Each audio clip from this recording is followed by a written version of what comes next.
Tidak, kita sedang membicarakan tentang itu. Beberapa anggota rezim Iran ingin menetapkan pungutan tol permanen di Selat Hormuz. Ini tidak dapat diterima. Dunia harus menentang hal ini. Kita memang sedikit terdampak, tapi dunia, termasuk banyak negara di G7, jauh lebih terpengaruh. Bagaimana jika negara-negara itu sangat terdampak? Kami bilang ke mereka, kalian harus bertindak, kami akan bantu, tapi bersiaplah. Jika konflik dan operasi ini selesai dan Iran memutuskan, keputusan ada di mereka. Kami mengendalikan Selat Hormuz dan hanya bisa lewat jika membayar dan mendapat izin dari kami. Itu ilegal menurut hukum internasional dan maritim. Juga sama sekali tidak bisa diterima atau dibiarkan. Negara-negara yang paling terdampak harus siap bertindak dan kami akan membantu mereka. Itulah yang saya maksud tentang membahas taktik militer. Saya rasa tidak ada seorang pun di sistem kami yang akan berbicara dengan Anda tentang apa yang kami rencanakan, dan ada alasan yang jelas untuk itu.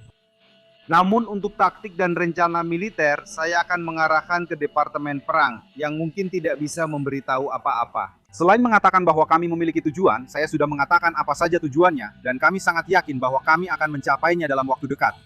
Sekretaris, dalam pelatihan ini, apakah ada anggota G7 yang terganggu oleh komentar Presiden soal itu? Dan apakah Anda juga tidak setuju? Mereka tidak pernah bertindak seperti itu di depan saya. Mungkin hanya kepada kalian atau pers, tapi tidak pernah di hadapan saya. Saya tidak pernah mengerti itu, malah sebaliknya. Pertemuan ini bertujuan mengapresiasi peran Amerika Serikat dalam upaya perdamaian di Sudan. Pengakuan Presiden sangat penting untuk mengakhiri situasi di Gaza dan peran kami dalam menstabilkan Suriah. Terlepas dari apa yang mereka katakan kepada media, tindakan kami di Venezuela baik untuk dunia dan belahan barat. Pengakuan atas peran kami membentuk pasukan anti-geng di Haiti bersama Kanada, serta terima kasih atas upaya mediasi kami dalam perang Rusia-Ukraina. Saya tidak tahu lagi, mereka bertanya soal pertemuan itu seakan semua marah, padahal tidak ada yang berteriak atau berkata negatif. Dan jika mereka melakukannya, saya akan mengingatkan mereka tentang peran yang dimainkan Amerika Serikat tahun lalu. Itu adalah peran yang produktif dan bermanfaat bagi mereka. Saya hanya akan mengatakan hal berikut seperti yang saya katakan kemarin dan saya ulangi sekarang. Rakyat Iran itu luar biasa dan mereka pantas mendapatkan jauh lebih baik daripada rezim ulama Syiah radikal ini. Mereka mengambil kekayaan negara tanpa menggunakannya untuk membangun infrastruktur, sistem kesehatan, universitas atau menciptakan kemakmuran. Sebaliknya, uang itu digunakan untuk mendanai terorisme, serta membangun roket, drone, rudal, dan ranjau laut. Itulah yang mereka lakukan dengan sumber daya itu saat mencoba membunuh orang di seluruh dunia. Ini harus dihadapi. Negara itu ancaman. Selama 47 tahun, rezim itu telah mencoba dan berhasil membunuh orang Amerika di seluruh dunia selama 47 tahun. Kita memiliki seorang presiden yang tidak akan membiarkan hal itu terus terjadi tanpa batasan. Jadi ketika kami selesai, Iran sudah dalam keadaan lemah. Setelah kami selesai dengan mereka, dalam beberapa minggu ke depan mereka akan lebih lemah dari sebelumnya dan tak bisa lagi bersembunyi di balik senjata. Mencoba mendapatkan senjata nuklir itu gila, apalagi jika mereka benar-benar berhasil. Apa yang mereka lakukan dengan senjata sekarang? Mereka menyerang kedutaan, hotel, mencoba membunuh warga sipil, dan menyerang semua negara tetangga. Bayangkan jika radikal ini punya senjata nuklir. Sekretaris, Anda mentweet soal komitmen Presiden pada gencatan senjata dan solusi negosiasi terkait Rusia dan Ukraina. Gencatan senjata jadi pembahasan lagi, lokasinya di Rusia dan Ukraina. Kami ingin melihat akhir perang ini. Saya tidak tahu mengapa itu dipertanyakan. pertemuan terakhir terjadi Sabtu lalu di Miami antara Steve, Jared, dan pihak Ukraina. Saat ini belum ada pertemuan lanjutan yang dijadwalkan. Jelas, perang ini terus berlanjut dan masih berlangsung, dan ini adalah perang yang sangat disayangkan. Kehilangan nyawa di sana sangat besar. Rusia kini mengalami kekalahan dan kehilangan lebih banyak tentara daripada yang direkrut. Tapi kami siap membantu mengakhiri perang ini secara konstruktif, meski masih ada masalah lain di dunia. Tuan Sekretaris, ada laporan SNI akan mengalihkan senjata ke Ukraina lewat sistem Pearl, menggantikan amunisi yang dipakai di Timur Tengah. Apakah itu benar? Dan apakah hal ini sudah disampaikan kepada para sekutu?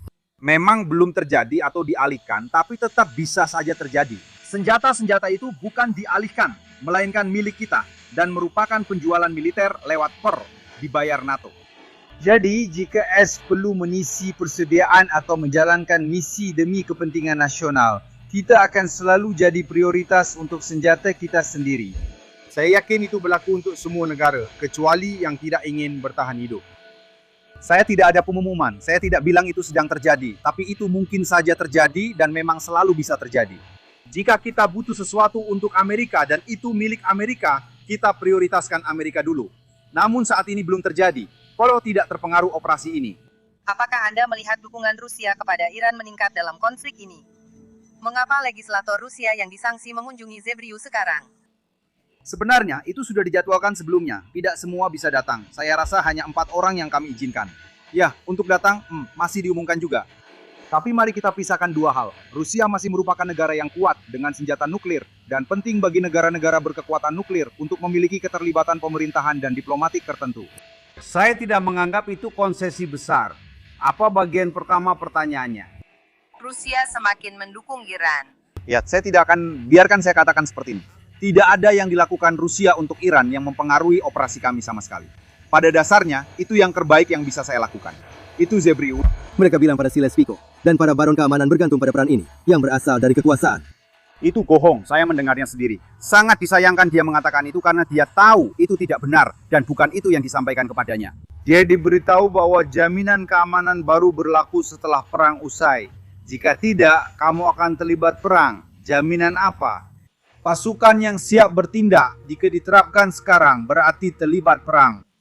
Dia sudah diberitahu jelas bahwa jaminan keamanan baru diberikan setelah perang usai. Tidak tergantung apakah dia menyerahkan wilayah atau tidak. Saya tidak tahu kenapa dia berkata begitu, itu salah. Seperti yang sudah kami katakan. Kepada Ukraina, apa yang diminta Rusia tidak kami dukung. Kami sudah jelaskan, pilihan ada di tangan mereka, bukan hak kami memutuskan. Kami tak pernah bilang mereka harus menerima atau menolak. Kami bertugas memahami keinginan kedua pihak dan mencari kompromi. Keputusan tetap di tangan Ukraina. Jika mereka tidak memutuskan atau tidak mau mengalah, perang akan terus berlanjut. Hal yang sama juga berlaku untuk pihak Rusia jika mereka tidak mau memberikan beberapa konsesi kepada pihak Ukraina. Maka perang akan terus berlanjut. Kami akan terus berusaha memfasilitasi apapun yang memungkinkan. Jika tidak memungkinkan, maka perang akan terus berlanjut, sayangnya. Pasukan ke Timur Tengah.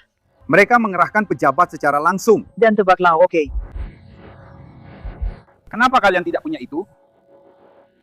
Tuan, peran apa yang bisa dimainkan oleh pasukan yang dikirim ke Timur Tengah, selain mempersiapkan medan untuk kemungkinan invasi darat? Meski hanya beberapa minggu, apakah Anda khawatir ini terkait SLA?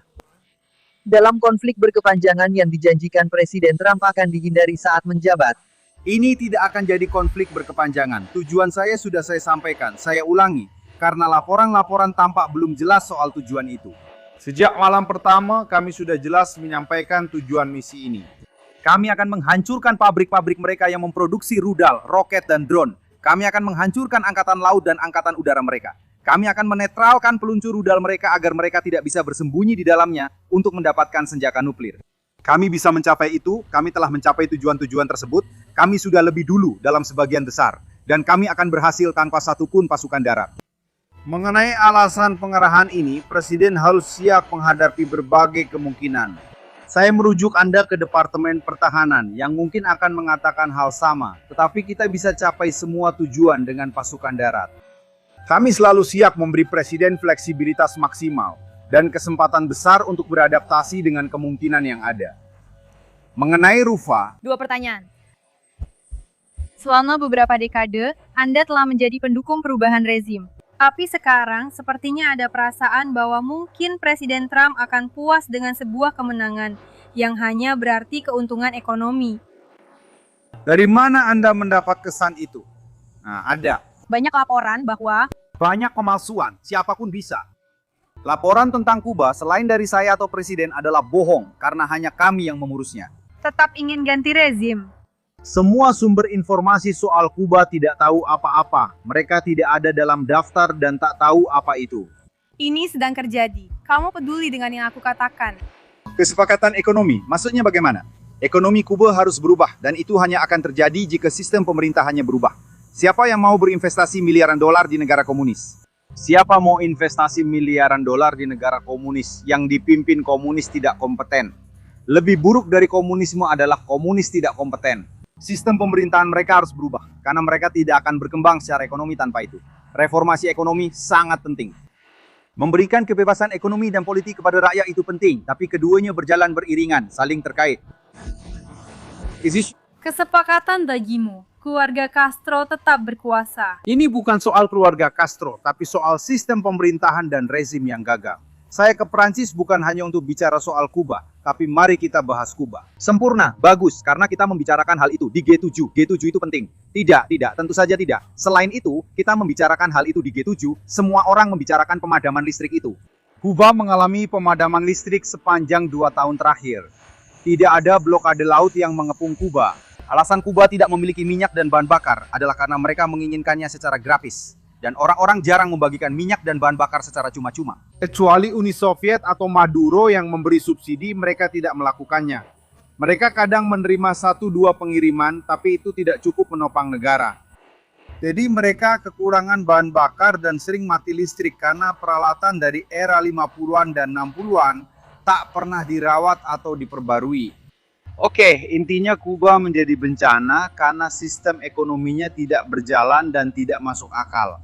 Rakyat Kuba menderita akibat keputusan dan kurangnya kemauan pemerintah untuk melakukan perubahan yang dibutuhkan agar dapat memasuki abad ke-21. Sangat menyedihkan bahwa satu-satunya tempat di mana orang Kuba bisa sukses adalah di luar negeri.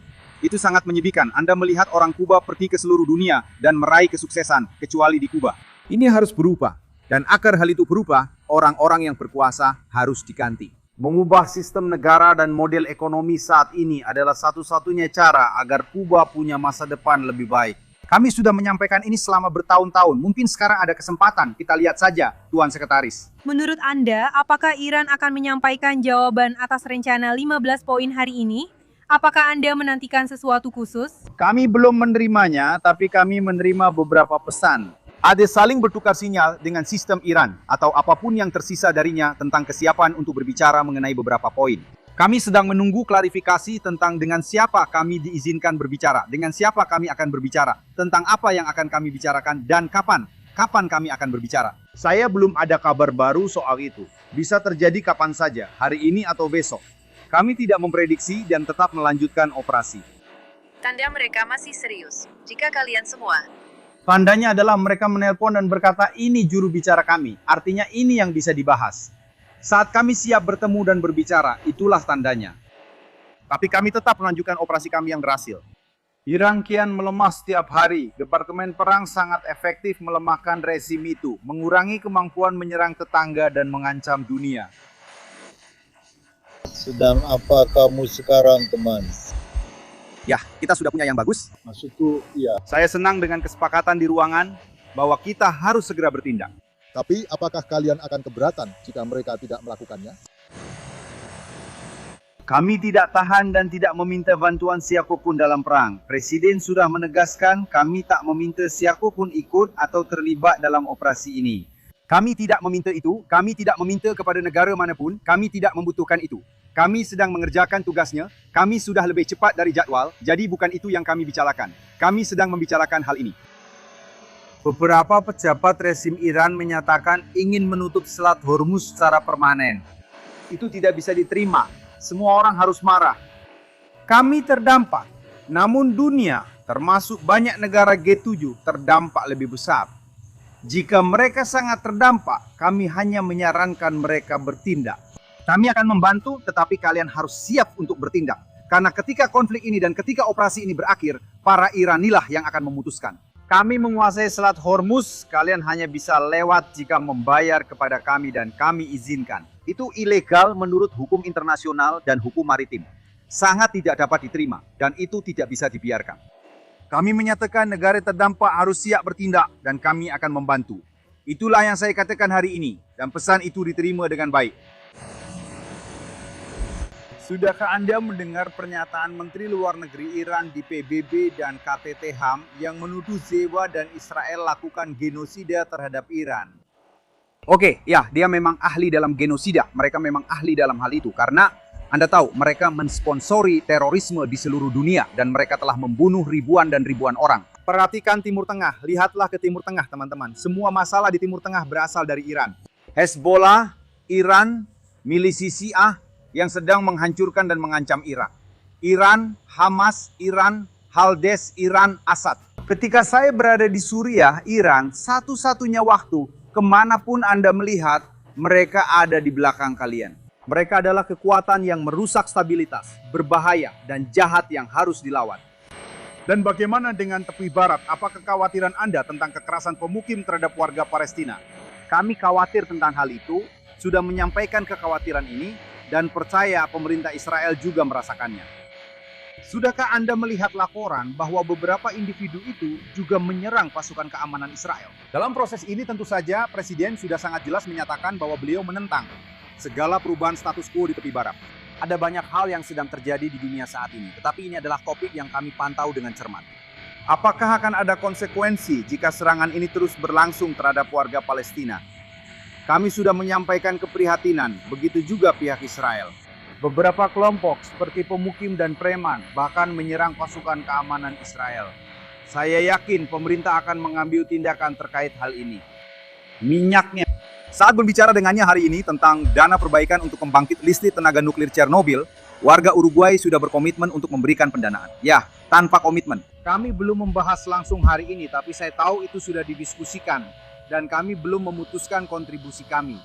Terkait pelonggaran sanksi minyak Rusia, saya ingin tahu apakah ini benar-benar sementara dan apa rencana serta tenggat waktunya.